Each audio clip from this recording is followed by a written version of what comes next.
आज आमच्या सुमित वानखेडेंनी माननीय मुख्यमंत्री देवेंद्र फडणवीसजीकडनं आमच्या सरकारकडनं 300 खाटांचं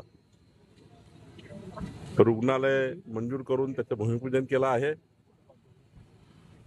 सोबतच आज छत्रपती शिवाजी महाराजोत्सव अभियान जसं महाराष्ट्रात सुरू आहे तसं आज आर्वी विधानसभेत होते आहे आणि मला विश्वास आहे की सुमित वानखेडेंच्या नेतृत्वामध्ये आपल्या या वर्धा जिल्ह्यातल्या आर्वी विधानसभेमध्ये जे वचन सुमित वानखेडे यांनी निवडणुकीत दिले होते ते वचन पूर्ण करण्याकरता आमचं सरकार काम करत आहे। राहिला प्रश्न प्रधानमंत्री मोदीजींना सर्वच पक्षाचे लोक विविध विकासाच्या योजना करता भेटतात। आता आपण जे सांगितलं की शरद पवार गटाचे लोक भेटणार आहेत, मला वाटतं ते प्रधानमंत्र्यांना साहजिकच त्या ठिकाणी प्रधानमंत्री मोदयांशी सर्वच खासदारांच्या भेटीगाठी होत असतात। सुनील तटकरेंकडे किंवा नवापूरचं प्रदेशाध्यक्ष पद आहे। हे सर्व राष्ट्रवादीचे राष्ट्रवादीचे पक्षाचे जेवढे काही प्रश्न आहेत ते राष्ट्रवादीच्या पक्षाच्या अध्यक्षाला विचारलं तर त्या ठिकाणी काही तुम्हाला योग्य माहिती मिळेल। मराठा आरक्षण रद्द करण्याचा घाट सुरू असल्याचा आरोप जरांगे पाटलांनी केलेला आहे आणि 29 ऑगस्टला टोकाचं आंदोलन करणार असं जरांगे पाटील।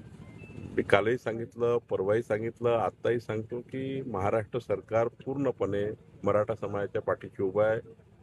ओबीसी समाज आणि मराठा समाज या दोन्ही समाजाला जे काही त्यांच्या हक्काचं आहे ते सरकार देत आहे। मी मागेही सांगितलं की आम्हाला कुणालाही या ताटात त्या ताटात करायचं नाही।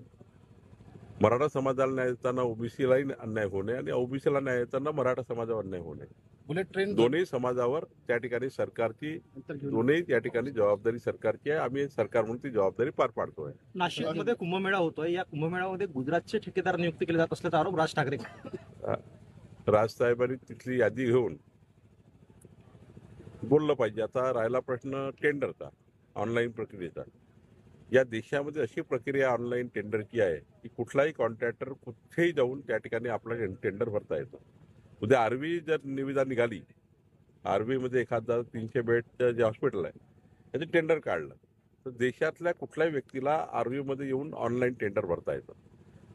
गुजरातमध्ये महाराष्ट्राचे अनेक कॉन्ट्रॅक्टर ऑनलाईन टेंडर भरतात, उत्तर प्रदेशचे त्या ठिकाणी गुजरातमध्ये भरतात, महाराष्ट्राचे गुजरातमध्ये